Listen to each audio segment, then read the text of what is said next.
Thank you, Dr. Tim. That was an awesome worksheet. Thank you, Susan. Yes, indeed. Thank you, Susan. Have a wonderful show. Blessings. Thanks, and have a good weekend. So welcome, everybody, to the second hour of Mind Shifters Radio, and today is Friday, July the 7th, 2023. And our call-in number is 563-999-3581, and press 1, and that puts you into queue to talk to us. And we would love to hear your comments and questions, because that makes this your show. Welcome, Michael. Thank you, dear heart, and welcome, everybody. Delighted that you're here with us to carry this conversation to the next level. And the last couple of days, we've had a really awesome conversation with Susan about the shift her physiology had taken when some things were triggered into activity. And once she realized it was a healing crisis and moved in the direction of doing the work she needed to do, I mean, there was just a monumental recovery physiologically, along with psychologically, emotionally, mentally, insight, and it's just a wonderful conversation. And it seems appropriate. I'll check with Jeanie first, but do we have anybody with a hand up in the phone queue, or anything happening in the chat room, sweetie? No. Susan had just went through a worksheet with Dr. Tim, but there's no other. Oh, sweet. Okay. All right. Well, I want to review in the context of that conversation to solidify the whole idea of the symptoms of healing.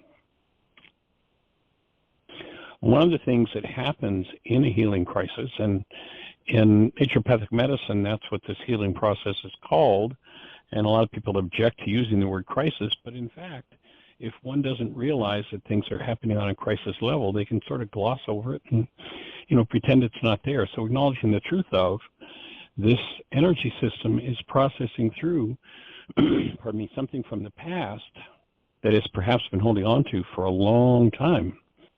And it can create crisis in relationships. It can create crisis in mental health, in emotional health, and in physical health.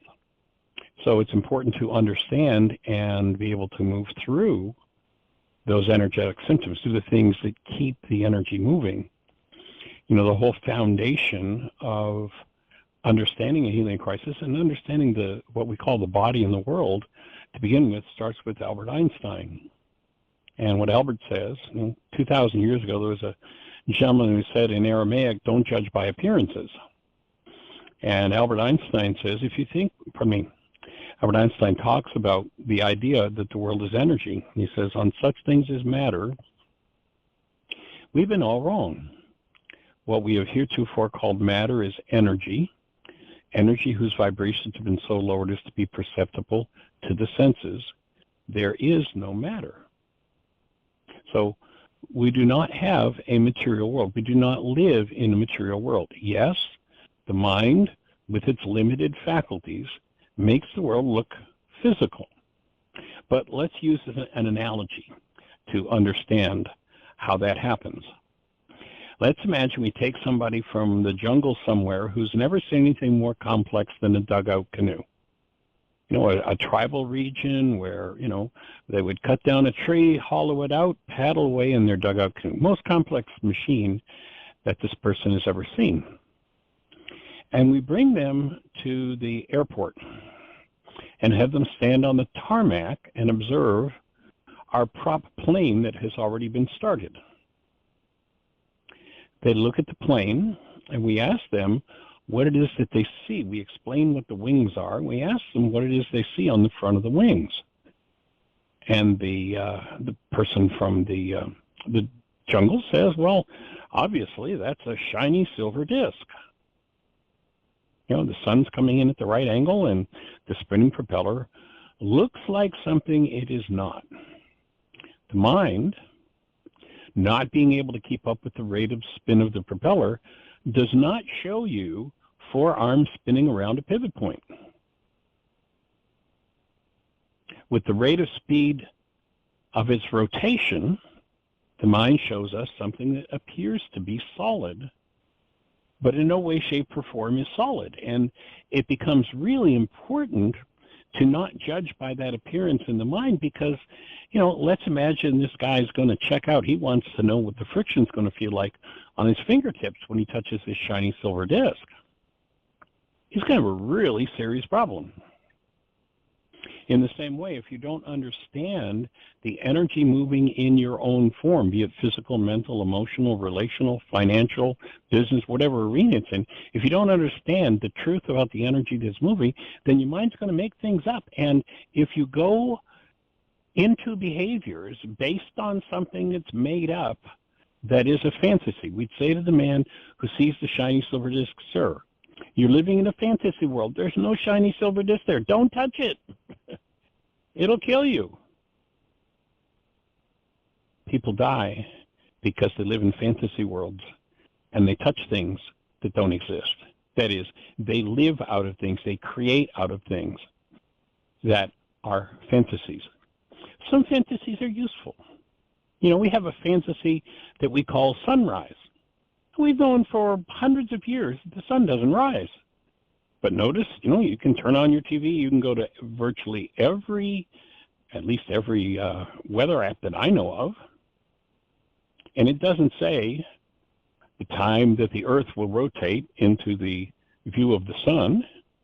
It says sunrise, like the sun's moving and rising. No, it's a fantasy. Doesn't hurt anybody. It's, there may be some implications. I don't know. I haven't really thought that one through, but that fantasy works. But when we live in a world of fantasies that don't work, like the guy who decides he wants to feel the friction on his fingertips with the shiny silver disc, that fiction's going to kill him. And oftentimes, because the mind has hidden the disintegrative energies that it does not want to deal with for decades, and in some cases generations, learning the truth about the fantasies in our minds can be a major challenge.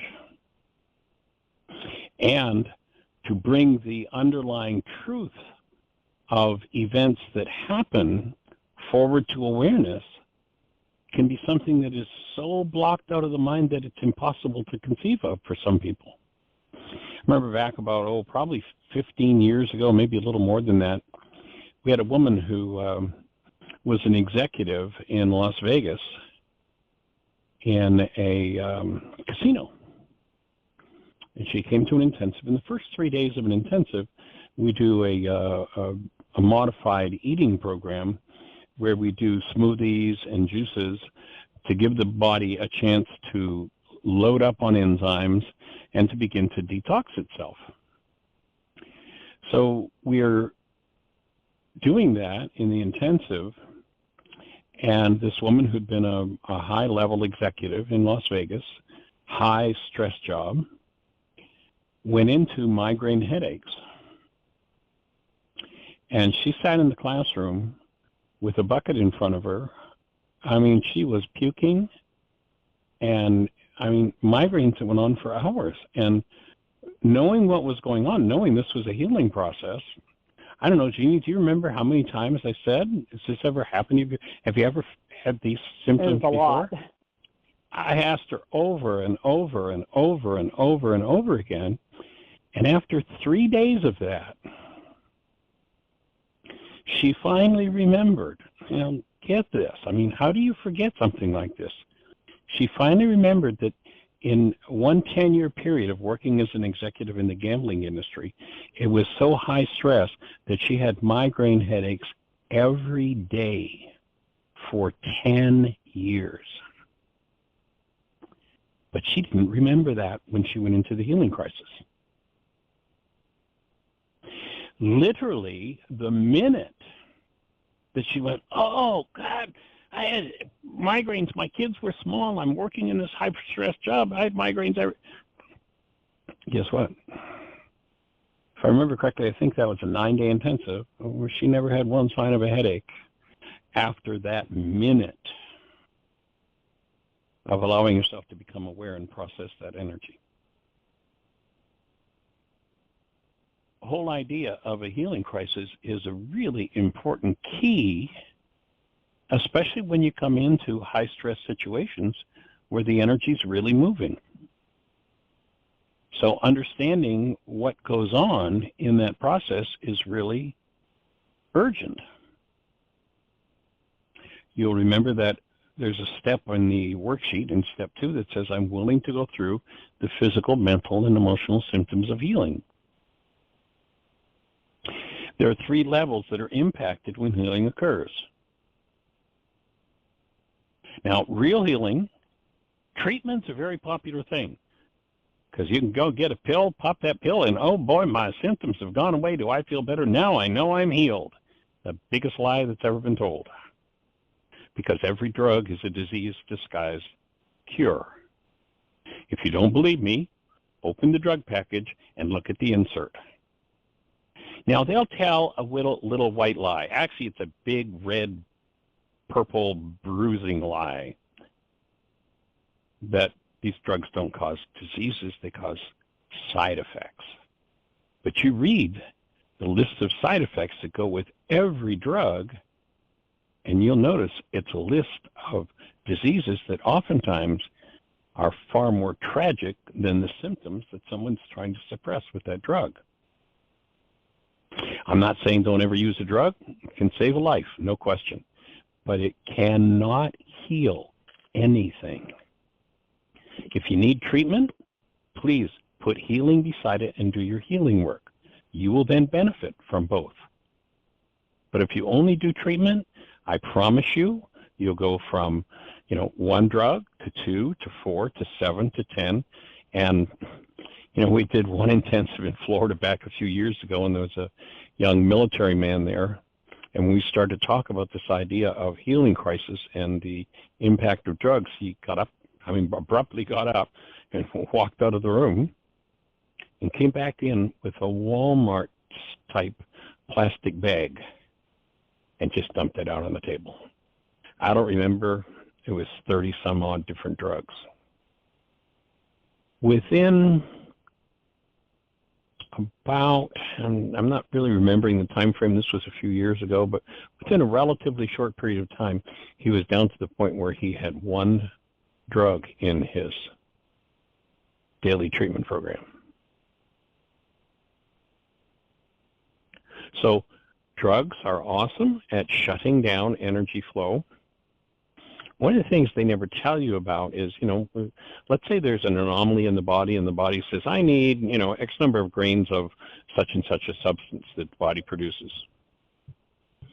And the pharmaceutical industry discovers that substance and says, well, we can make that, and makes an artificial analog of it. Only the body says, I need maybe 8 grains of it, and one's given a 100 milligram cap, which is, 1,000 times greater than what the body is calling for. And the energy is needed, the substance, the 8 grains that the structure needs is needed, let's say, in this part of the brain. It's calling for it, so the body produces it. And if there's a problem there, then somebody comes along, will give it 100 milligrams. Well, not only does that substance go into that part of the brain that was calling for that substance, there are receptor sites for it, but oftentimes there are receptor sites throughout the whole body. So if there's a particular, substance manufactured artificially is called a drug, but is actually a natural substance in the brain, when you hand the body 100 milligrams of that, 1,000 times more than the body's calling for, there are receptor sites throughout the whole body. So that's why, let's say, again, it's something that the brain needs, but there are also receptor sites in the eyes. And what happens is that drugs, there's so much of it, goes to the eyes, lands on the receptor site, blocks the receptor site, and there's no longer communication in the eyes. And all of a sudden this person says, oh, there are side effects to the eyes. The receptor sites in the lungs. And that thing overloads and fills all the receptor sites in the lungs so the cells can no longer communicate. Communication pathways are interrupted. And all of a sudden, as a result of trying to fix this, 8 grains of a substance that was needed in the brain, we now find this person has a lung disorder, perhaps a life-threatening lung disorder. Oh yes, and there were receptor sites in the lining of the stomach, and now there's stomach problems. And oh yes, there are also receptor sites in the liver, so now this person has liver toxicity. You know, we got rid of that headache that was a result of missing that 8 grains of what was happening in the brain. So understanding how that all works gives us the opportunity to start to move in the direction of becoming our own primary healthcare providers and understanding what we really need. And when that person drops that drug and starts to detox it, there's going to be quite a flare-up of symptoms. So it's not Dr. Feelgood to go through the healing process. And when you think of the body as an energy system, when an energy goes in, there are symptoms. The energy reflects or expresses in the system, usually physically, mentally, and emotionally. So if we have a dis-ease energy, remember that relative to this integrated energy system we call the body-mind unit, that is not physical but is energy, there are basically 2 qualities of energy. There's the energy that builds it up and enhances it, and there's the energy that tears it down and destroys it. The energy that tears it down and destroys it is called disintegrative energy. If you go back into the Aramaic language, the word that represents disintegrative energy relative to the human mind, body, emotion, and spirit, the word that represents that kind of energy is called sin. It's got nothing to do with the whole Greek guilt trip about sin. Sin in Aramaic is simply an archery term. If you were on the archery range and you fired at the target and the scorekeeper were to be calling out your score, he'd yell sin. You're off the mark. You missed the target. So when they say things like the wages of sin is death, that's not a theological threat. God's going to get you for your sins. They're telling you how physiology works. The result of putting a toxic energy anywhere in tissue that doesn't belong there, whether it's a drug or whatever it is the system starts to fall apart. And if we've gone through generations and generations of those who knew no better, and we start to learn and reverse those behaviors, then there's going to be a building of vitality in the system, and the system's going to be able to start to throw off those toxic energies that never belong. So the symptoms of healing are precisely identical to the symptoms of the disease that's being healed, as the energetic pattern of the disease moves out of the human energy system. So on a physical level, healing looks like any kind of physical symptom you've ever had and low energy. On a mental level, healing looks like any kind of negative thought you ever had and confusion. On an emotional level, it looks like any kind of negative feeling you've ever had and depression. That's how the healing process looks. And the main accelerator for that healing process is willingness. I'm willing to go through the physical, mental, and emotional symptoms of healing. Now, there are several things that will tell you when you're symptomatic that you are in a healing process. There are several questions to ask yourself to refine your understanding of what's going on in your own physiology. First question you ask yourself when you become symptomatic to determine whether you're in a disease process or a healing process is, 1, have I been doing more and more of the right things? Physically, mentally, emotionally, relationally, nutritionally, exercise. If I'm moving in the direction of doing more and more of the right things, then my structure is vitalizing and it's wanting to throw off what doesn't belong. So an answer of yes to that question points to the fact that you're in a healing process. Now that's the starting point. Next question you ask yourself is, just before these symptoms began, had you hit a new level of vitality? The body-mind unit has there's an energy that is so toxic that its release could kill you. What the body will do is its best to hide it away. That's what things like pimples and boils, tumors, are all the body trying to adapt to a toxic energy that's overloading the system. And so if, let's say, imagine we've got a vitality meter and it goes from 1 to 10 and you're at a level 5 vitality and you have a level 7 toxin in you, you can say, and then that toxin might be an emotional upset. You say, boy, I want to work through that emotional upset. And you're only at a level 5 vitality and it's a level 7 toxin. To release it might mean your death. Literally, the toxic release, if you don't have the vitality to handle the detox, could kill you. And so recognizing that, when you build up, the person who's at that level 5 vitality starts to do more and more of the right things. If people do an intensive with us, we do, or at least we offer them, a total fresh and raw food program. Instructions for how to shift the diet from what we call the SAD diet, Standard American Diet, which is deadly, the Standard American Diet that contains almost no food.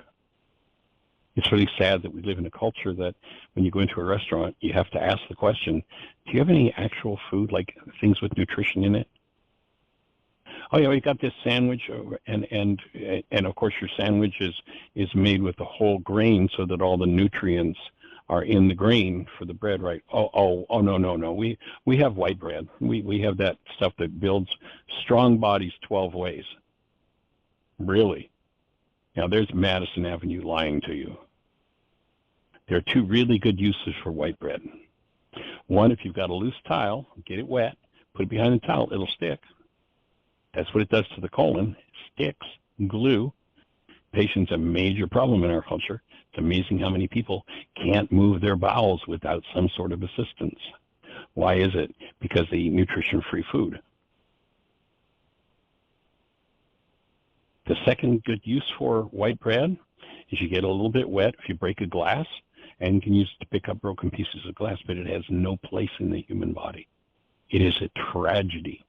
It is a travesty. It is a poison. It is death in a cellophane wrapper. Now, you may think I'm sounding dramatic here. This is not dramatic. You look at the foundation of most people's dietary regimen in this culture, and it's white bread or white pasta. No nutrition. Basically what happened is the farmers discovered that if they were to take all of the nutrients out of the wheat, if you take that as one example, they could sell that nutrient base, a business where having nutrition is recognized as important. Like pig farming. So they sell it to the pig farmers, they steal the nutrition from the wheat, they sell it to the pig farmers and make a profit once, and then they hire Madison Avenue to tell you that the leftover waste will build strong bodies 12 ways, and people buy it, and it's so ubiquitous. It's like, try going into a restaurant and find something that's actual whole grain. Even in many cases, health food stores, I say, yeah, we have brown bread. Well, you know what brown bread is? There's very little nutritional difference between so-called brown bread and white bread. They just add a little molasses to give it some color.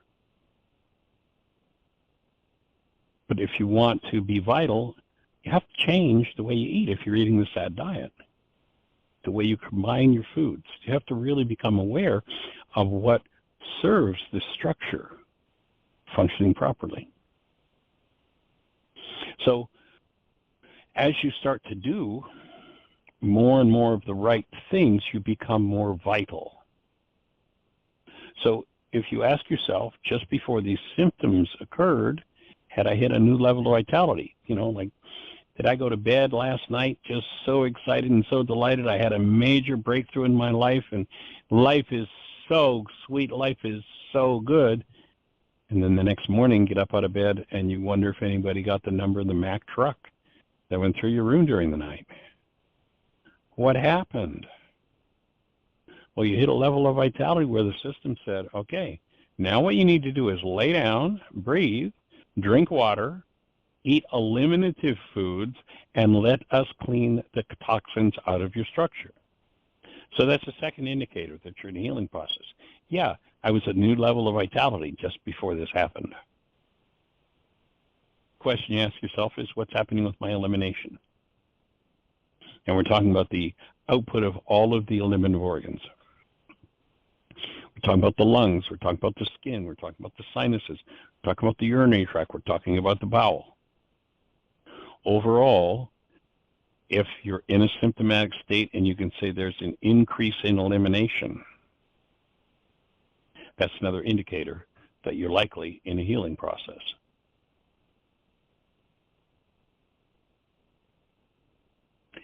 The next question you ask yourself is, am I feeling dehydrated even though I'm drinking lots of water? Dry mouth, dry eyes.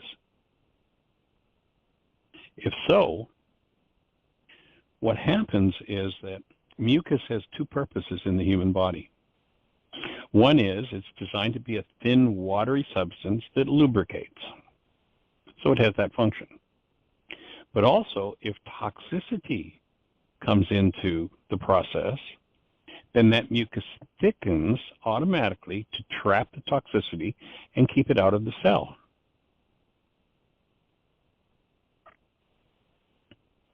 So when you're empowered enough to heal, whatever that mucus has trapped, and maybe, it trapped it in there 30 years ago. It might be in the bowel. Actually, it could be anywhere in the body.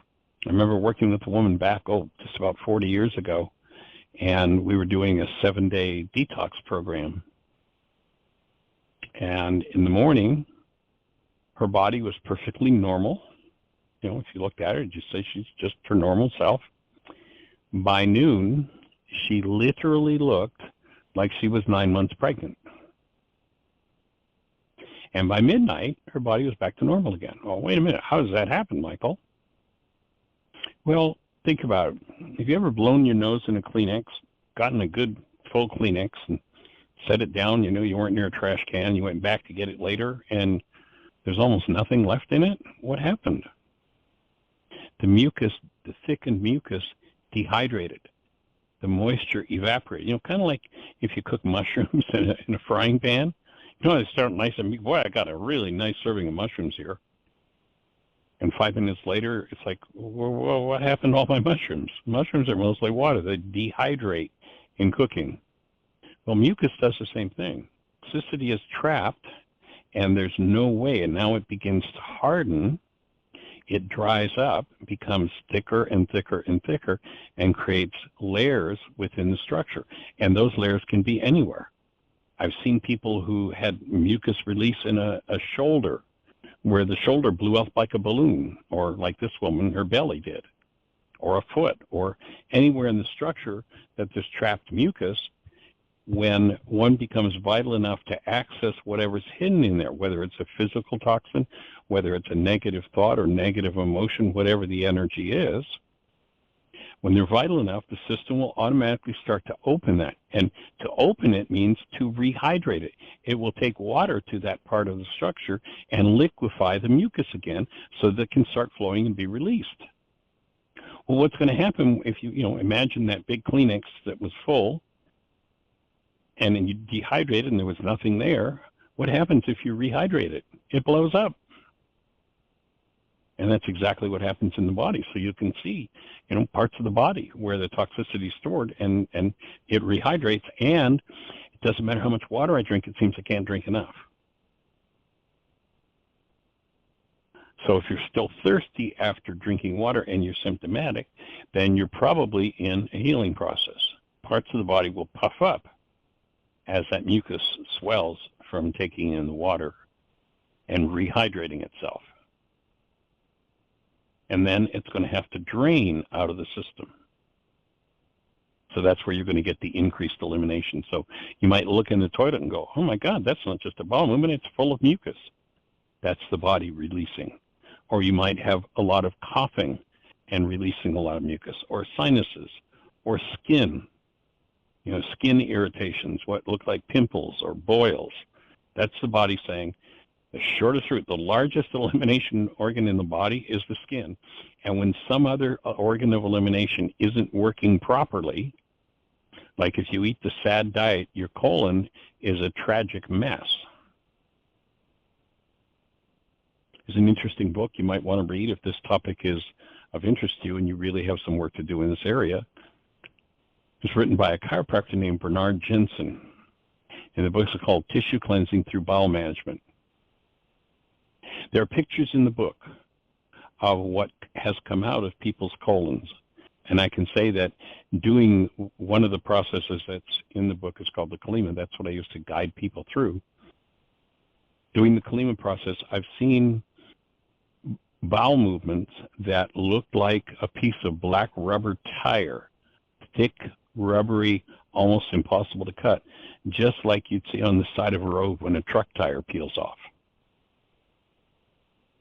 And the record for a colon in terms of weight is referred to in Jensen's book as a 9-inch diameter colon that weighed 65 pounds.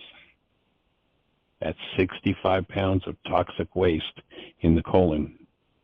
You'll notice that people tend to, as they eat the SAD diet longer and longer, they tend to get a little thicker around the middle.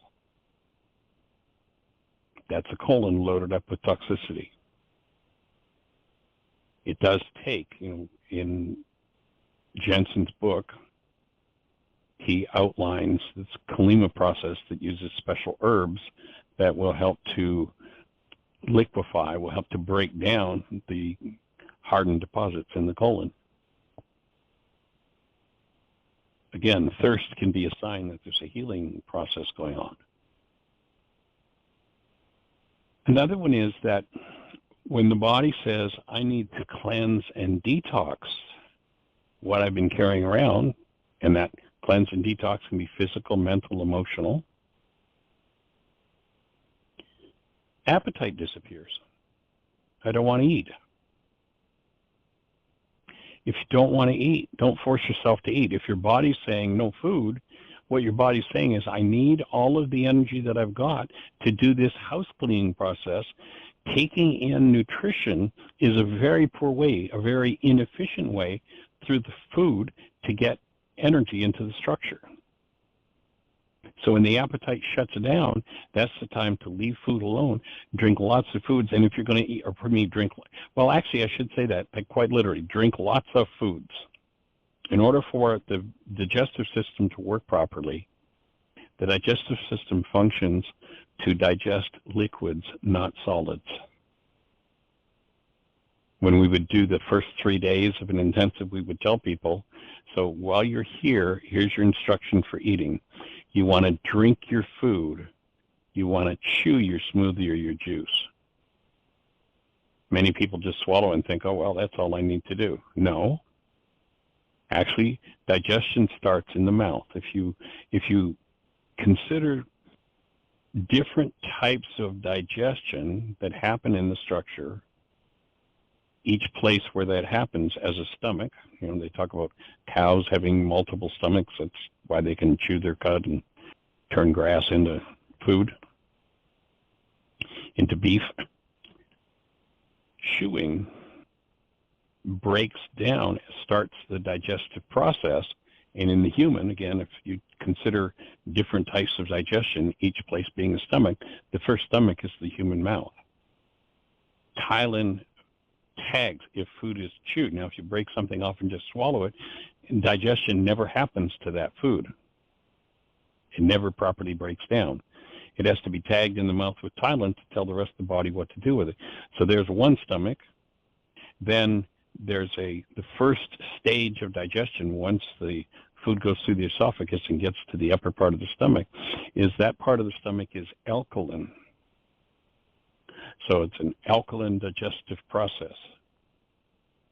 Enzymes are active there, and if there are enzymes in the food being eaten, then as much as 70, perhaps maybe 80% of digestion happens in that first 15 to 20 minutes in the upper part of the stomach. That's the second stomach, second type of digestion. Then the food moves from there to the lower part of the stomach, where acids are added, and there's a breakdown that works differently than happened in the upper part of the stomach where enzymes were operating. So now we have third stomach.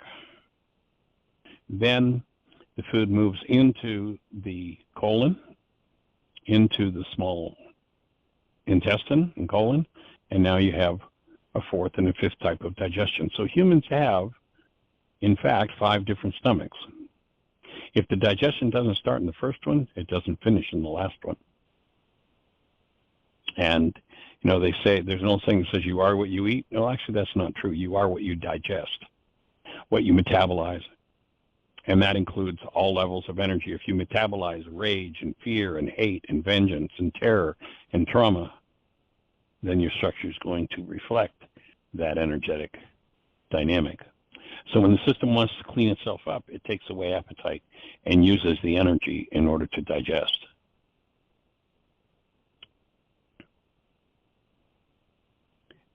And then, when you step into the symptoms of healing, that healing crisis, as with that young woman who had the migraine headache for 3 days until she realized that she'd had migraine. I mean, she literally did not remember that she'd ever had a migraine. And it was a 10-day, virtually daily occurrence for her. And that's how deeply we can block things out. So when you think back to a time when you had similar symptoms, you may be able to piece together exactly what's going on. And, you know, that's one of the trails that we followed with Susan. And thank you again, Susan, for your willingness and your courage to go for it and to open things up. But to go back, right back into early childhood and the dynamics of what happened in a relationship there is, you know, to be able to take hold of that and to process that differently, to bring that forward in the presence of love is an important key in the healing process. And that's virtually ignored, and I think that's one of the reasons why we live in a country that spends at least 100% more than any other country in the world on disease care, and we have health outcomes that are at the bottom of the barrel of developed countries.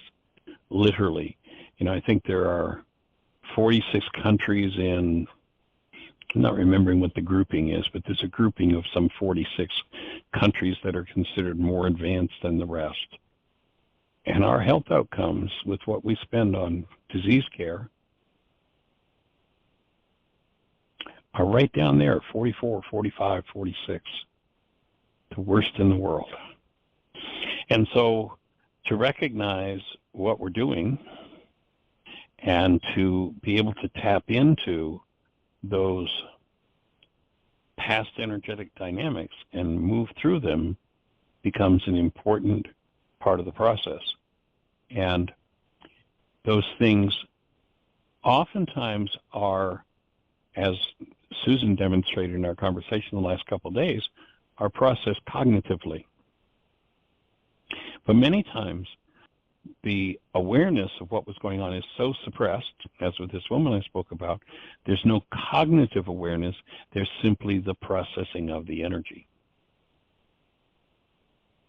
And then the final question that you ask yourself when you become symptomatic to determine whether you're in a disease process or a healing process is that there'll likely be a craving for the drug that was used when the original energetic offense occurred to the system. So let's say someone's going through, young person just growing into adulthood and goes through a very emotional relationship breakup and turns to alcohol. Perhaps becomes a full-blown alcoholic in order to avoid their pain for decades. and one day recognizes the tragedy that alcohol is in their lives, it amazes me that alcohol is made available in this culture. We're so enlightened. Point of realizing that they've got to get rid of the alcohol because the pain that they're inflicting on themselves and the people around them is worse than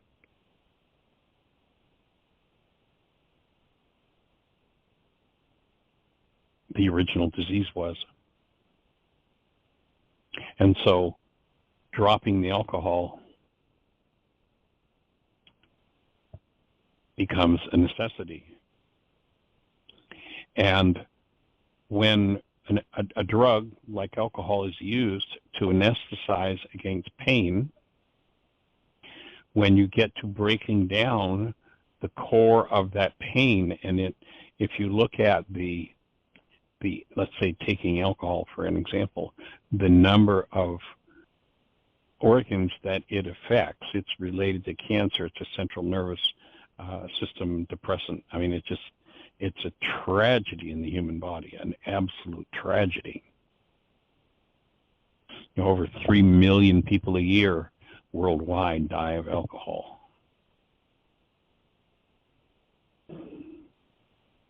Just the simple use of it. It's involved in, I don't remember all the numbers, something like 40% of rapes. If you want to, if you're interested, I'll send you an article that I've written on that goes through some of the statistics and some of the insanity of what happens with alcohol. And it's interesting that we live in a culture where most families keep that stuff in a special cabinet for their favorite friends and family when they come to visit, and they call it a celebration when they break that cabinet open.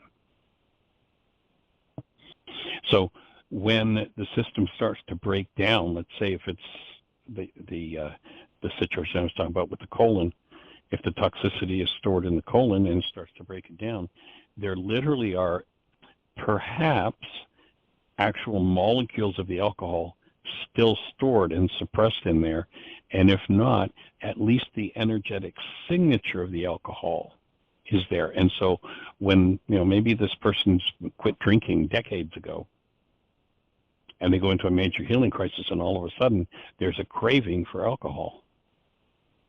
And they're like, what's going on? I quit that. And it makes, you know, I mean, we've all heard about the guy who's, you know, been sober for 30 years, and all of a sudden after getting his 30-year chip, he falls off the wagon and goes out and gets drunk. What happened? Well, everybody was really excited for him, whole new level of vitality, getting that 30-year chip, the celebration, the vitality that took place, the opening that took place was phenomenal.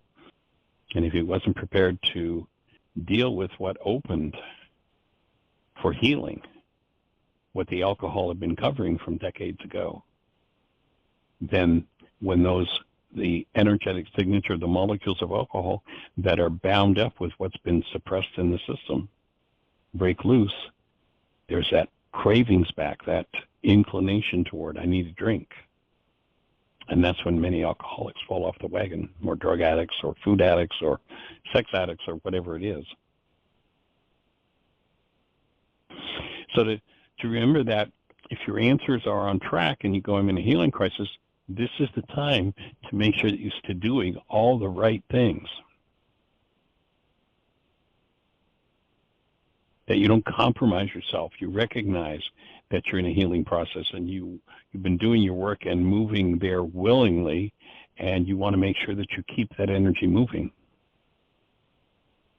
Elsewise, the tendency will be to fall off the wagon and to go right back in and act out whatever the issue is that's in the process of the system letting go of. And oftentimes, the energetic pattern behind that healing process will be something that's been going on in the bloodline for generations and generations.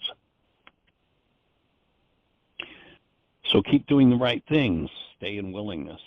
So it's important to stay on track with that and to continue, you know, on a nutritional level, emotional level, etc., to do the things that keep that state of restructuring going. And it does take a lot of energy, so it may lay you down. Probably one of the biggest pieces missing in our culture in healing is that people get the signal it's time to lay down and take care of themselves, but there's so many demands, so much push, pressure, that people push themselves and don't give themselves the space for healing. And one of the most important, or I shouldn't say one of, the most important key thing you want to make sure that you're doing is staying connected to active present love. That's the key element in the healing process. So that's a little bit of a reminder on what the healing process looks like. And I suspect that might stir a few thoughts or questions for folks. So, Ms. Jeanie, is there anybody on the phone queue with a hand up or anything happening in the chat room?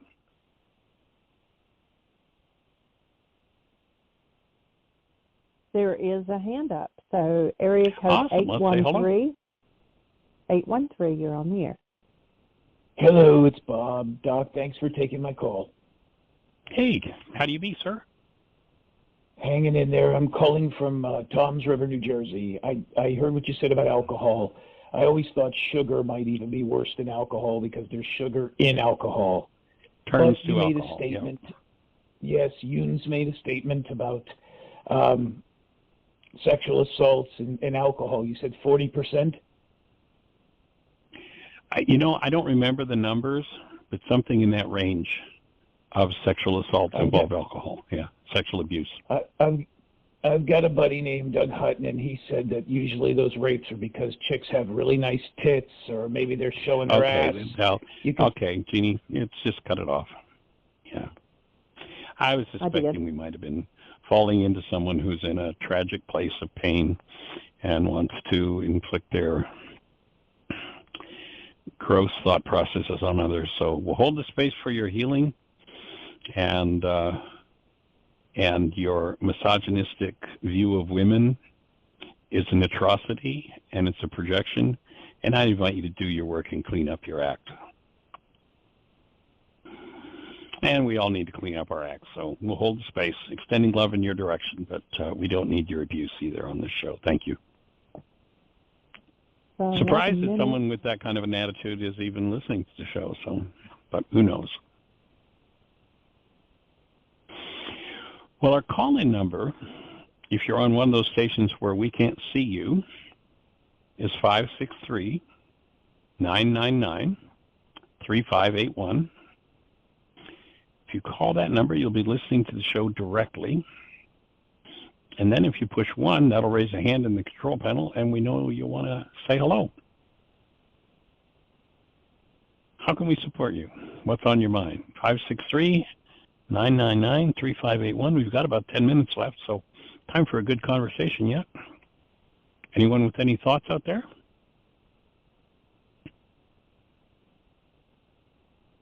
Do not have a hand up. Okay. Well, you want to do a little bit of reading from Michael's book? Okay. We are on chapter 13 in Michael Singer's book, The Untethered Soul. And this one is titled Far, Far Beyond. Ultimately, the word beyond captures the true meaning of spirituality. In its most basic sense, going beyond means going past where you are. It means not staying in your current state. When you constantly go beyond yourself, there are no more limitations. There are no more boundaries. Limitations and boundaries only exist at the places where you stop going beyond. If you never stop, then you go beyond boundaries, beyond limitations, beyond the sense of a restricted self. Beyond is infinite in all directions. If you take a laser beam and aim it in any direction, it would go on for infinity. It would only cease to be infinite if you created an artificial boundary that it could not penetrate. Boundaries create the appearances of finiteness in infinite space. Things seem finite because your perception hits mental boundaries. In truth, everything is infinite. It is you who takes that which goes on forever and talks about a mile from here. What is a mile from here? It's nothing but a piece of infinity. There are no limits. There is just the infinite universe. To go beyond, you must keep going past the limits that you put on things. This requires changes at the core of your being. Right now, you are using your analytical mind to break the world up into individual thought objects. You are then using the same mind to put these discrete thoughts together in a defined relationship to each other. You do this in an attempt to feel a semblance of control. This is seen most clearly in your constant attempt to make the unknown known. You say to yourself, "It wouldn't dare rain tomorrow, it's my day off." And since Jennifer loves being outdoors, she will certainly want to go hiking with me. In fact, if I want an extra day off, Tom wouldn't mind covering for me. After all, I covered for him once. You have it all figured out. You know how everything is supposed to be, even the future. Your views, opinions, your preferences, your concepts, your goals, and your beliefs are all ways of bringing the infinite universe down to the finite where you can feel a sense of control. Since the analytical mind cannot handle the infinite, you create an alternate reality of finite thoughts that can remain fixed within your mind. You have taken the whole, broken it into pieces, and selected a handful of those pieces to be put together in a certain way within your mind. This mental model has become your reality. You must now struggle day and night to make the world fit your model, and you label everything that doesn't fit as wrong, bad, or unfair. If anything happens that challenges how you view things, you fight, you defend, you rationalize. You get frustrated and angry over simple little things. This is the result of being unable to fit what's actually happening into your model of reality. If you want to go beyond your model, you have to take the risk of not believing in it. If your mental model is bothering you, it's because it doesn't incorporate reality. Your choice is to either resist reality or go beyond the limits of your model. In order to truly go beyond your model, you must first understand why you built it.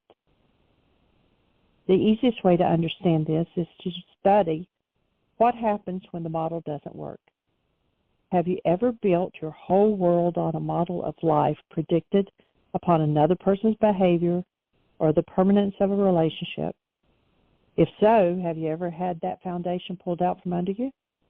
Somebody leaves you, somebody dies, something goes wrong, something shakes your model to the core. When this happens, your entire view of who you believe you are, including your relationship to everyone and everything around you, begins to fall apart. You panic and do everything you can to hold it together. You beg, fight, and struggle to try to keep your world from collapsing. Once you've had an experience like that, and most people have, you realize that the model you've built is tenuous at best. The entire thing can fall apart. The whole model and all that it's built upon, including your entire view of yourself and everything else, can start to crumble. What you experience when this happens is one of the most important learning experiences of your life. You come face to face with what made you build the model. The level of discomfort and disorientation that you experience is frightening. You struggle just to get back some semblance of normal perception. What you are really doing is trying to pull the mental model back around you so that you can settle down into your familiar mental setting. But our whole world doesn't have to fall apart in order for us to see what we're doing in there. We are constantly trying to hold it all together. If you really want to see why you do things, then don't do them and see what happens. Let's say you're a smoker. If you decide to stop smoking, you quickly confront the urges that cause you to smoke. These urges are the reason you smoke. They are the outmost layer of cause. If you can sit through these urges, you will see what caused them. If you can get comfortable with what you see, then you will face the next layer of causation, and so on, layer upon layer. Likewise, there's a reason you overeat. There's a reason why you dress the way you do. There's a reason for everything you do. If you want to see why you care so much about what you wear and what your hair is like, then just don't do it one day. Wake up in the morning and go somewhere disheveled with your hair a mess and see what happens to the energies inside of you. See what happens to you when you don't do the things that make you comfortable. What you'll see is why you're doing them.